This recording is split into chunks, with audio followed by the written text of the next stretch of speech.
presença do Senhor. Dia de semana é sempre um pouquinho mais difícil, a gente faz uma força, né? Poder conseguir estar na igreja, mas o Senhor trouxe você aqui. Glória a Deus. Com certeza, Deus tem uma palavra para o coração, já temos recebido muito de Deus, né? Amém. Nessa noite, através do louvor, da adoração. E hoje a gente vai falar de adoração. Glória a Deus. Adoração que rompe barreiras. Amém. Nós vamos falar sobre adoração. Então nós estamos combinados, né, Débora?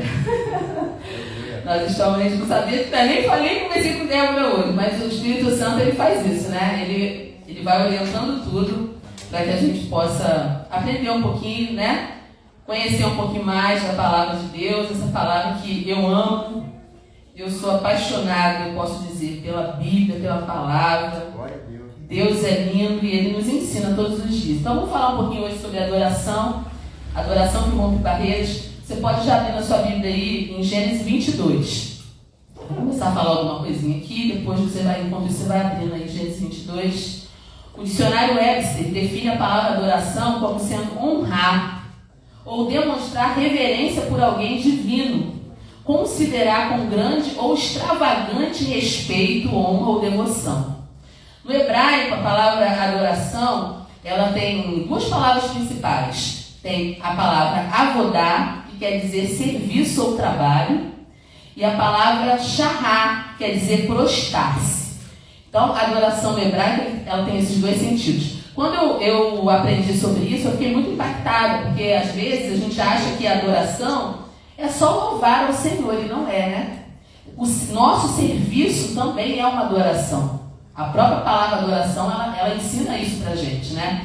No mundo cristão, a palavra adoração normalmente é utilizada para descrever um evento onde iremos. Vamos lá, vamos adorar ao Senhor. A gente entende como adoração a parte musical do culto. Mas a adoração é muito mais do que isso. Não é só sobre música, adoração não é só sobre instrumentos ou levantar as nossas mãos. Adoração é uma postura do coração. Amém? Então o termo adorar, quando você vai para a Bíblia, a gente está com a nossa Bíblia aberta aí em Gênesis 22, o termo adorar aparece pela primeira vez na Bíblia em Gênesis 22, versículo 5. Vamos ler agora. Então Abraão disse aos seus servos: ficai aqui com o jumento, eu e o moço iremos até lá, e depois de adorar, voltaremos. Então, olha só. A primeira vez que a palavra adoração aparece na Bíblia, ela aparece aqui no livro de Gênesis.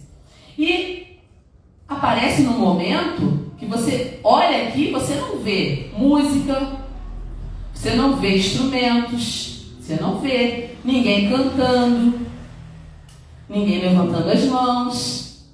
Mas, no entanto, essa palavra aparece aqui em Gênesis. Nós vamos lá adorar e depois nós vamos voltar. Então isso é muito importante. Eu queria ler todo o texto agora com vocês. A partir do versículo 1, tá? Gênesis 22, nós vamos ler do 1 até o 13. Depois dessas coisas, sucedeu que Deus provou a Abraão, dizendo-lhe: Abraão, e ele respondeu: estou aqui. E Deus prosseguiu: toma agora o teu filho, teu único filho, Isaque, a quem amas, vai à terra de Moriá e oferece ali um holocausto sobre um dos montes que eu te mostrarei. Abraão levantou-se de manhã cedo, preparou seu jumento, tomou 2 de seus servos, Isaque, seu filho, e tendo cortado lenha para o holocausto, partiu para o lugar que Deus havia lhe mostrado. Ao terceiro dia, Abraão levantou os olhos e viu o lugar de longe. Então Abraão disse a seus servos: ficai aqui com o jumento, eu e o moço iremos até lá, e depois de adorar, voltaremos. Abraão pegou a lenha do holocausto, colocou sobre Isaque, seu filho, levou também o fogo e a faca, e foram caminhando juntos. Então Isaque disse a Abraão, seu pai: meu pai, respondeu Abraão, estou aqui, meu filho. Isaque perguntou: o fogo e a lenha estão aqui, mas onde está o cordeiro para o holocausto? Abraão respondeu: meu filho, Deus mesmo proverá o cordeiro para o holocausto. E os dois iam caminhando juntos. Tendo ele chegado ao lugar que Deus havia mostrado a Abraão, este edificou um altar, arrumou a lenha, depois amarrou seu filho Isaque e o colocou em cima do altar sobre a lenha. Estendendo a mão, pegou a faca para imolar o seu filho. Mas o anjo do Senhor bradou desde o céu: Abraão, Abraão! E ele respondeu: Então o anjo disse: não estendas a tua mão contra o moço, não lhe faças nada, pois agora eu sei que temes a Deus, visto que não me negaste o teu filho, o teu único filho. Então Abraão levantou os olhos e viu atrás de si um carneiro preso no mato pelos chifres. Abraão pegou o carneiro e ofereceu em holocausto no lugar do seu filho. Esse texto aqui é um texto muito forte, muito interessante, para o tempo que a gente vai falar hoje sobre a questão da adoração. Versículo 1 aqui fala que depois dessas coisas, começa assim, né? Depois dessas coisas, sucedeu que Deus provou a Abraão. Essa expressão aqui, ela denota um ponto de inflexão na história de Abraão. É uma mudança de rota. Toda vez que Deus fala assim, depois dessas coisas para Abraão, é porque Deus vai falar alguma coisa mais profunda com ele. Isso aconteceu lá no capítulo 12, né? Capítulo 15, depois dessas coisas, né? E depois disso, que Deus fala isso, Deus pede alguma coisa de Abraão. E aqui acontece exatamente a mesma coisa. Abraão sinaliza que tudo que foi dito até então foi apenas uma introdução do que será falado na sequência. Queridos, uma ordem, essa ordem dada por Deus para que Abraão sacrificasse o seu filho, contradizia toda a lógica dos últimos acontecimentos. Abraão, lá no capítulo 21, se você for lá no capítulo 21, versículo 33, que é um capítulo antes do que a gente leu, está escrito assim: Abraão plantou uma tamargueira em Berseba e ali invocou o nome do Senhor Deus Eterno. Parece uma coisa simples, mas quando Abraão planta uma tamargueira, ele está fazendo algo profético. A tamargueira, ela tinha uma resistência incomum no deserto, ela demorava a crescer e ela produzia muito depois que ela crescia.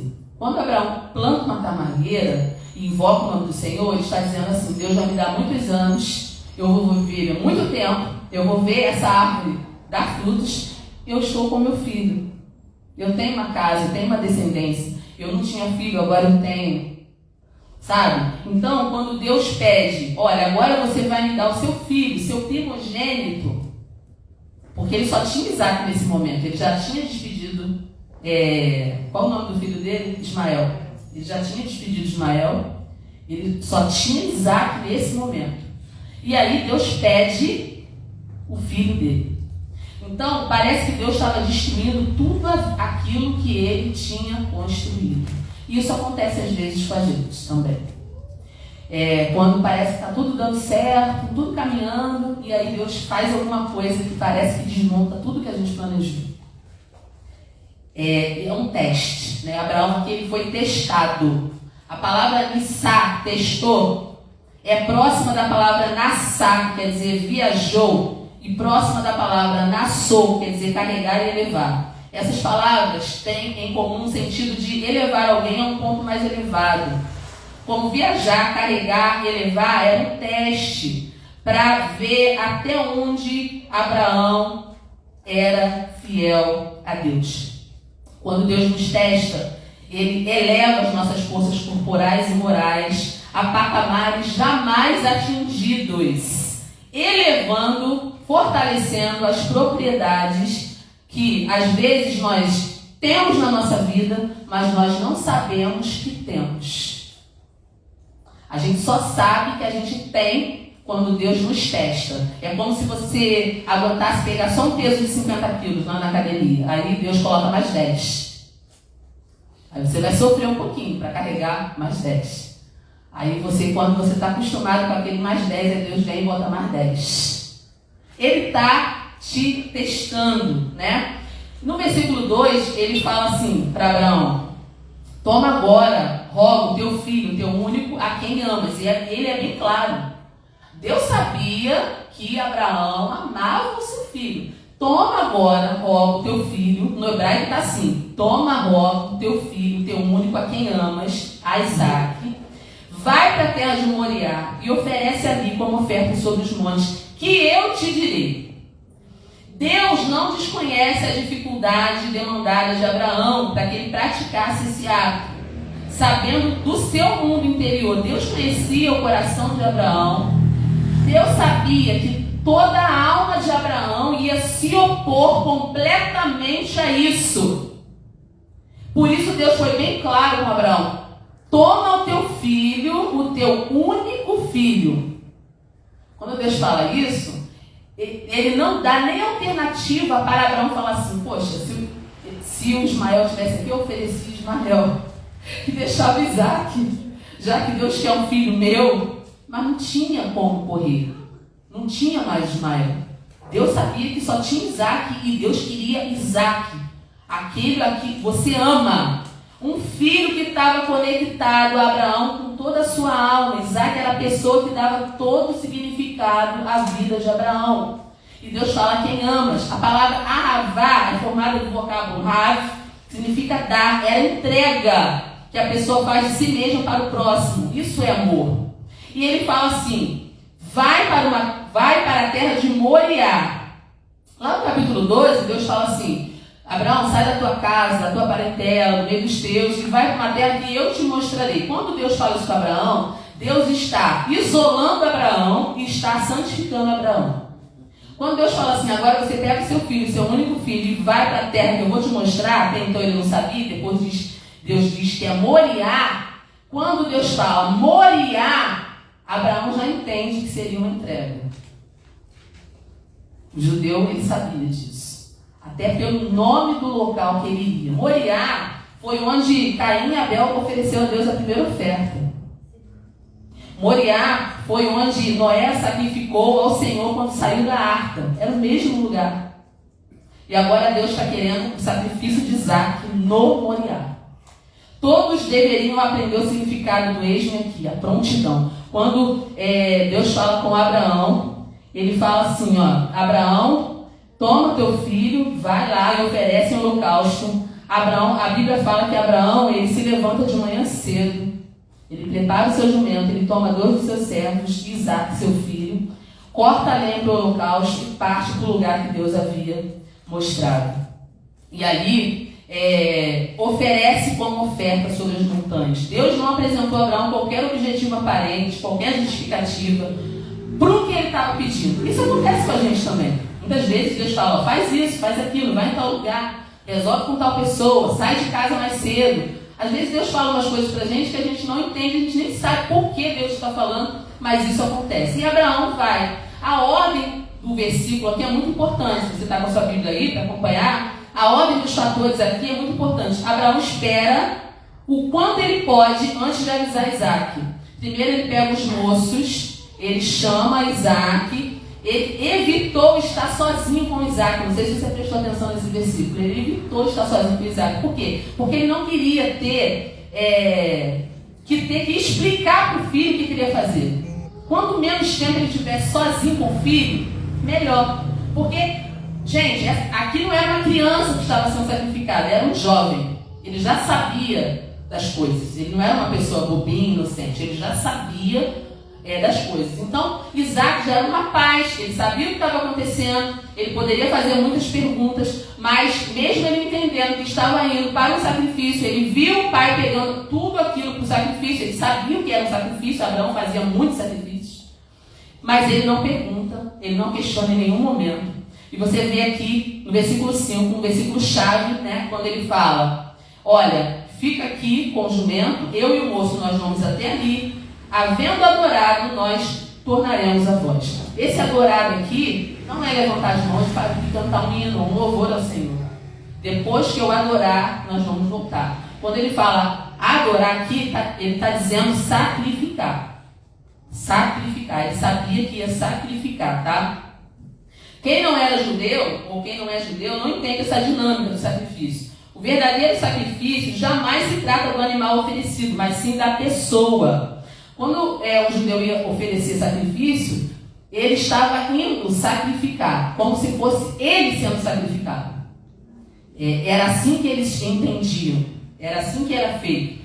Então ali estava a pessoa em si, as suas forças, os seus olhos, as suas mãos, os seus pés, a sua existência é oferecido junto com o animal sobre o altar de Deus.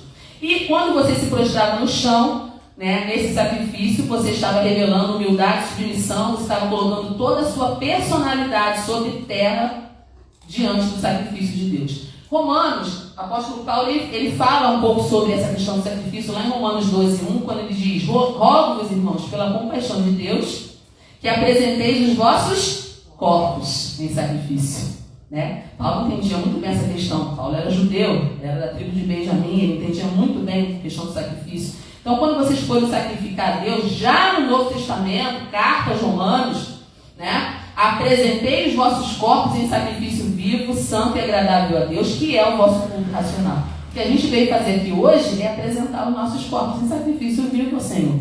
Esse culto racional é o nosso sacrifício. É aquilo que a gente oferece para Deus. Olha a responsabilidade, né? Então, sacrifício vivo, o que é sacrifício vivo? É entrega total. É total devoção. É não oferecer apenas parte da nossa vida, mas todas as áreas da nossa vida. Corpo, alma, espírito. Quando você sacrifica, quando você adora, é tudo. Até porque Deus não aceita ninguém ou nada pela metade. Com Deus é tudo ou nada. Deus não vai ficar em segundo lugar.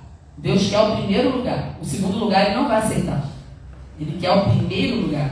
Adorar é uma vida rendida à sua existência, a existência aos pés de Cristo. E no versículo 9, olha o que acontece no versículo 9.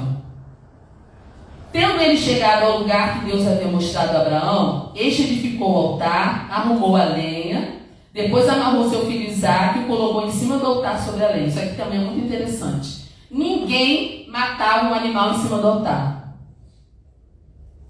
Porque Abraão leva o seu filho já para matar em cima do altar e já tem a lenha preparada ali para queimar.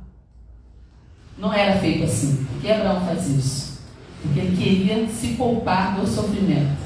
Ele não podia matar o filho dele em outro lugar e depois levar o filho morto para o altar. O que ele faz? Eu já vou colocar ele aqui, eu já vou matar ele aqui mesmo. Aqui mesmo as chamas vão consumir o corpo dele. Olha, gente, como que Abraão pensou. Olha o sofrimento desse pai no momento desse sacrifício. Então, sacrifício é sem reserva. É sem exceto.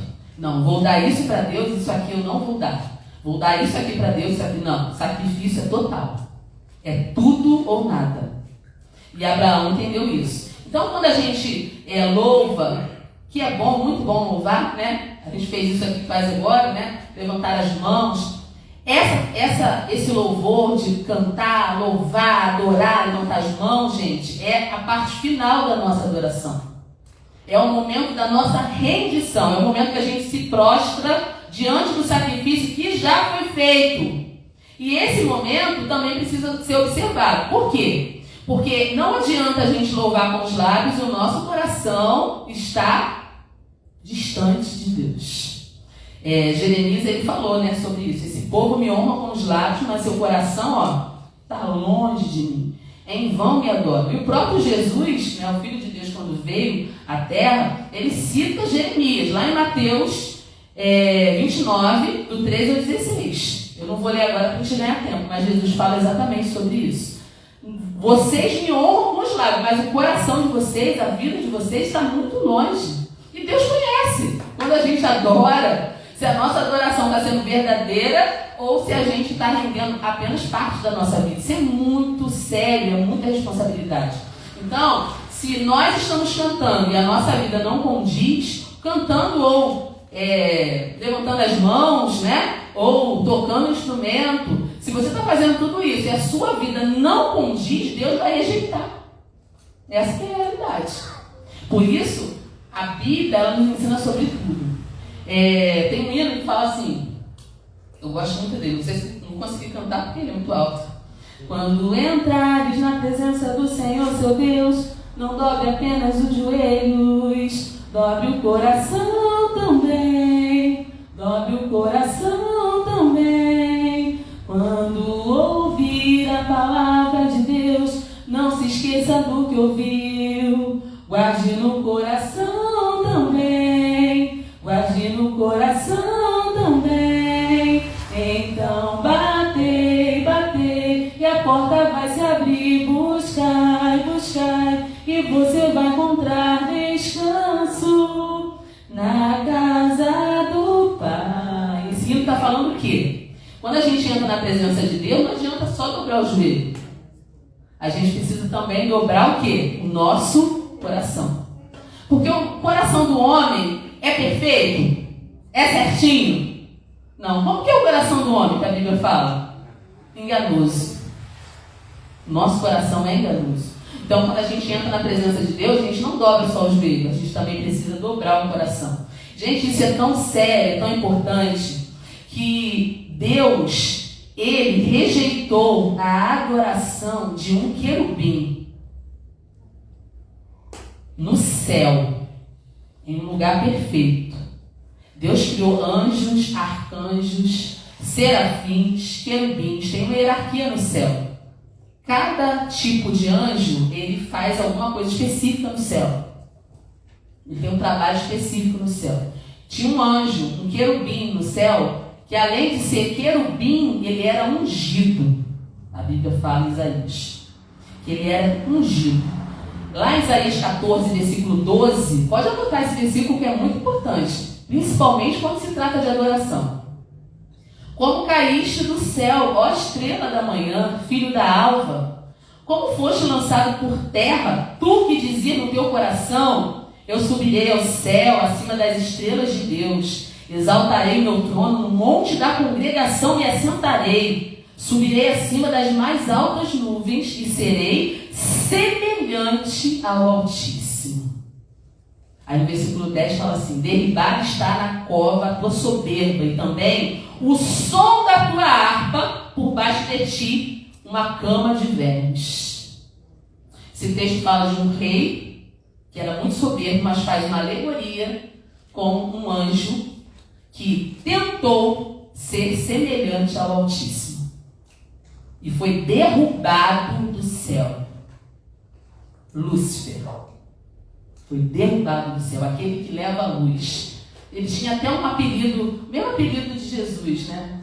Ele era tão, gente, era um anjo tão, a luz dele era tão maravilhosa, que ele foi chamado de estrela d'alva, a mesma coisa que Jesus foi chamado lá em Apocalipse.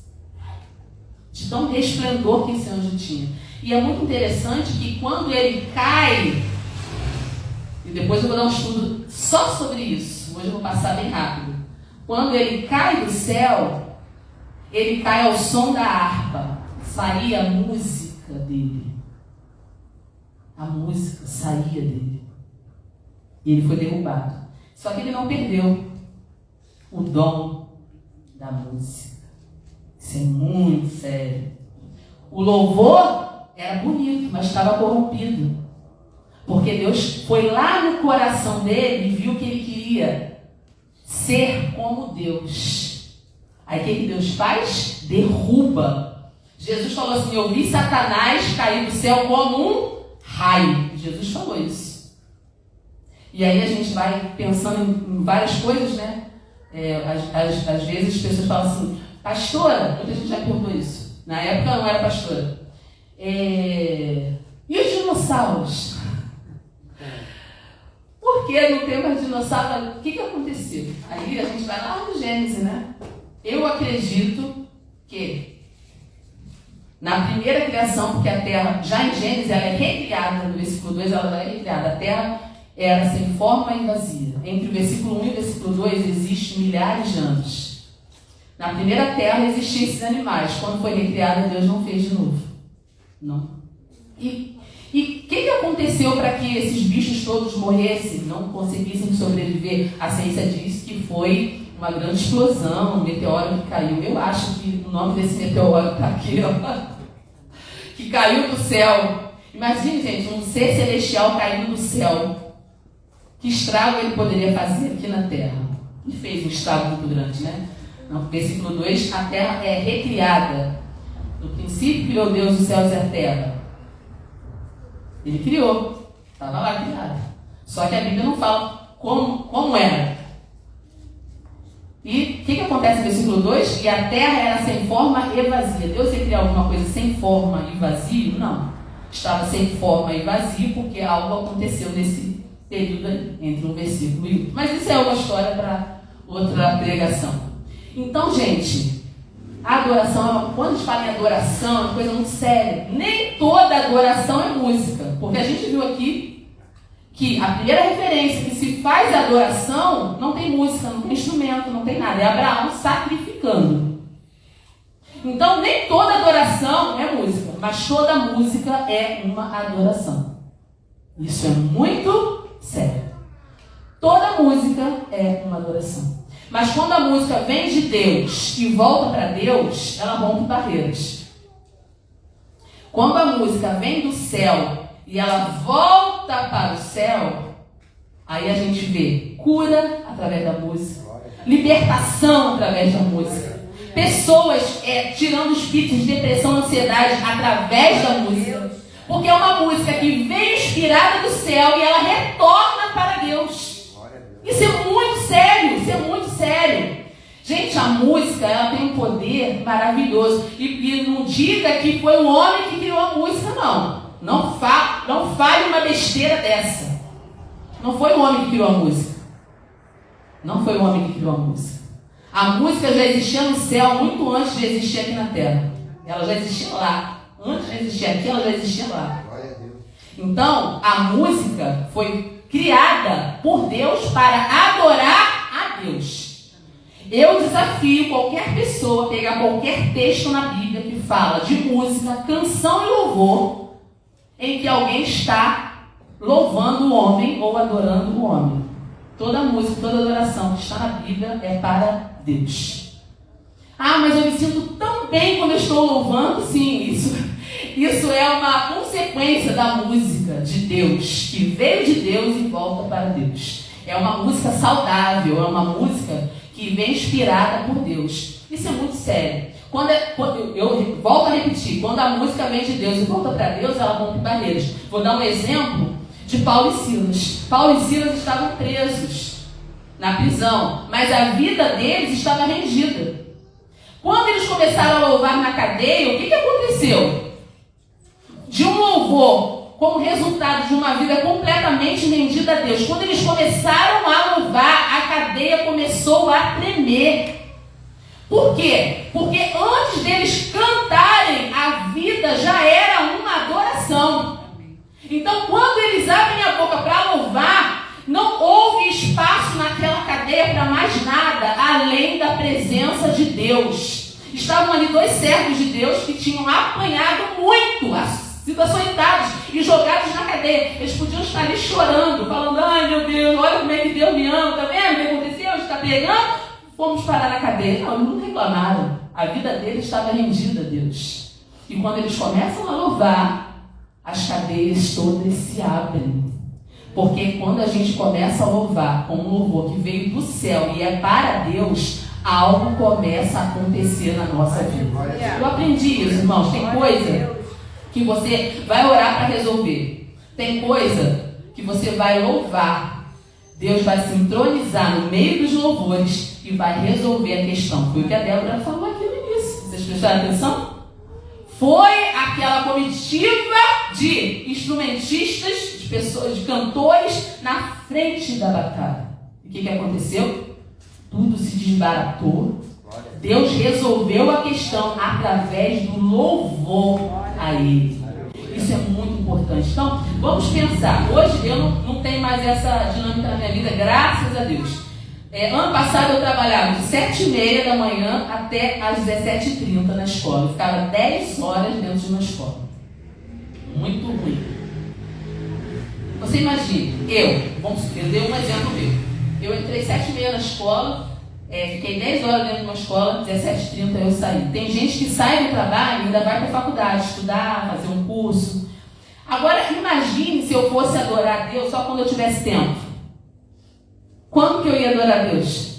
Se eu fiquei o dia todo no trabalho, depois fui para a faculdade, cheguei em casa e estava assim, morrendo, para tomar um banho, deitar e dormir. Quando eu ia adorar a Deus, se a minha vida toda está preenchida com um monte de coisa? Então, olha só, a adoração não é só hino que você canta, é a vida que você leva todos os dias.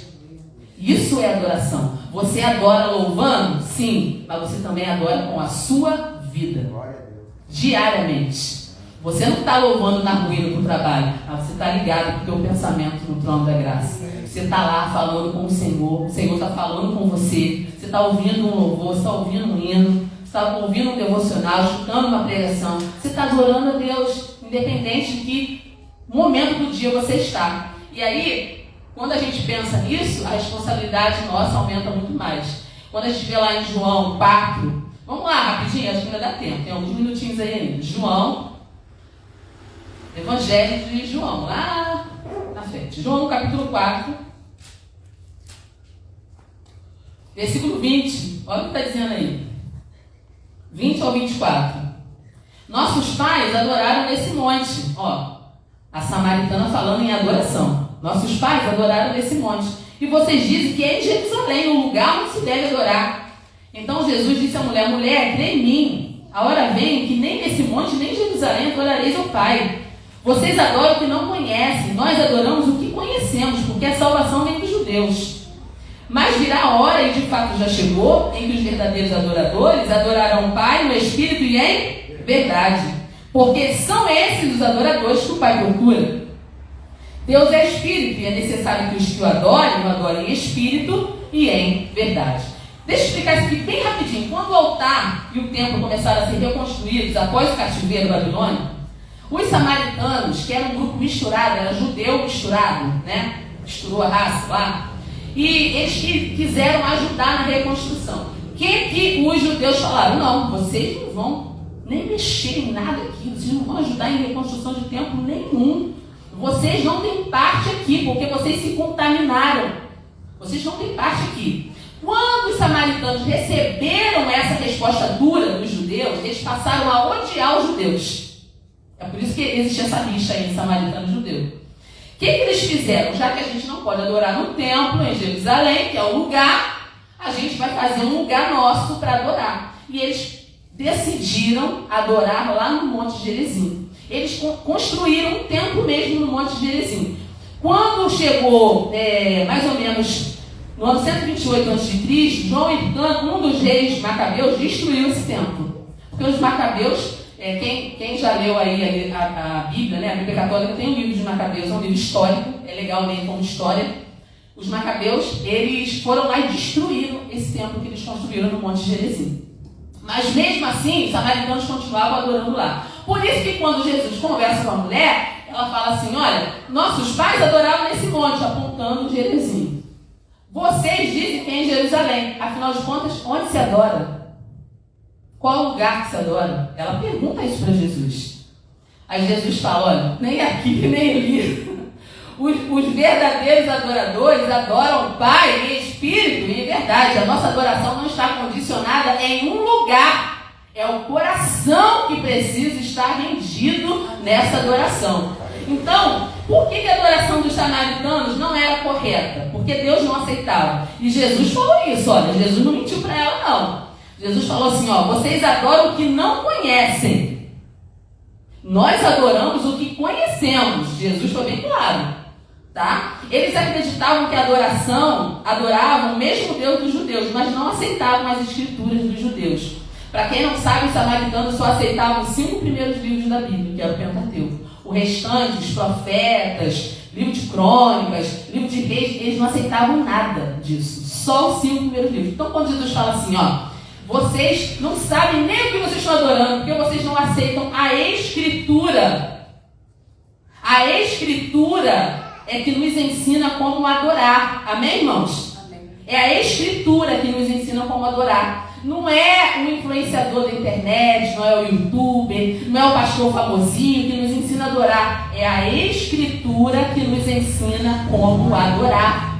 Então, você não pode adorar o que você não conhece. E a vida eterna é essa. João 17:3. Que te conheçam a ti só, por único Deus verdadeiro, e a Jesus Cristo a quem tu enviaste. Então eles escolheram Gerizim, porque as bênçãos foram pronunciadas no Gerizim, lá por Moisés, né? A parábola de Jotão foi pronunciada no Gerizim, então eles escolheram um lugar para adorar. Eles decidiram que aquele lugar era melhor.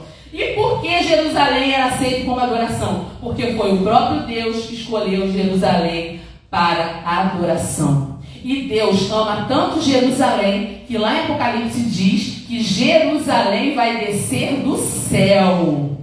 Tem uma Jerusalém lá também. Além de ter uma aqui, tem uma lá também. A Bíblia fala que Jerusalém vai descer do céu. Então, o lugar é muito importante. Então, tanto os judeus quanto os samaritanos, eles falharam, eles perderam o foco. Eles ficavam brigando para saber qual era o melhor lugar para adorar. Mas não importa muito o lugar, importa muito o quê? O coração. Então Jesus disse, mas vem a hora, e já chegou, que os verdadeiros adoradores adorarão o Pai em espírito e em verdade. O que é em espírito? A gente sempre lê esse versículo. Mas o que é adorar em espírito? Vamos pensar um pouco sobre isso. Em espírito e em verdade. São 2 fatores para você adorar. Em espírito, alinhado com Deus. Em espírito, guiado pelo Espírito Santo. Em espírito é em qualquer lugar, não apenas no culto. Em espírito é uma vida inspirada por Deus em tudo que a gente faz. Adorar em espírito é isso. Adorar em verdade é com base na verdade de quem Deus é.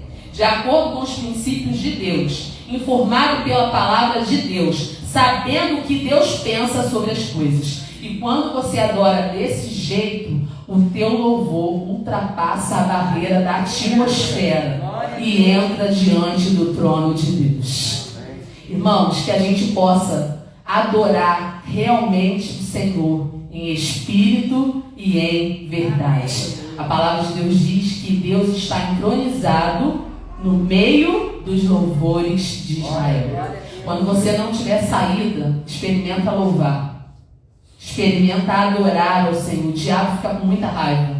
Quando você está vivendo um momento difícil, assim como Israel viveu, né? E quando o rei chega diante de Deus e vai orar e vai pedir ajuda, orientado pelo próprio Deus, ele coloca os músicos na frente da batalha. Olha a importância. Ele coloca um louvor na frente da batalha. Porque quando você está louvando, você está dizendo: eu confio no Deus que eu sirvo. Martinho Lutero falava assim, toda vez que ele recebia uma notícia ruim, ele falava assim: eu vou cantar um salmo para envergonhar o diabo. Eu faço isso também. Toda vez que alguém vem com uma notícia meio esquisita, atravessada, até na escola eu fecho a porta, tranco a porta da sala, apago a luz e começo a louvar o Senhor na hora do almoço. Quando acaba a hora do almoço, a resposta já veio. Gente, vamos confiar mais no Deus que a gente serve. Vamos adorar a Deus em espírito e em verdade. Adorar não é só louvar, é a sua vida, o seu coração rendido aos pés do Senhor. E não deixe que nenhum outro tipo de música habite na sua vida, só aquela que vem inspirada lá pelo céu. Porque a inspirada pelo céu, ela volta para o céu com retorno. E Deus envia a bênção, porque veio de lá e volta para lá. Isso é um mistério, isso é um segredo. Depois a gente vai estudar mais a fundo sobre isso. No próximo imersão, se Deus me permitir, nós vamos falar sobre isso. Amém, irmãos? Que Deus te abençoe, te guarde. Que Deus continue falando ao teu coração. Que o teu louvor, que a tua vida seja uma adoração sincera ao Senhor. Amém? Amém? Glória a Deus. Consegui acabar 15 minutos. Débora, quer cantar um pedacinho? Fechar? Vamos fechar com um louvor? Mais um louvor? Aleluia. Vamos nos colocar de pé diante do Senhor? Vai cantar um louvor conhecido?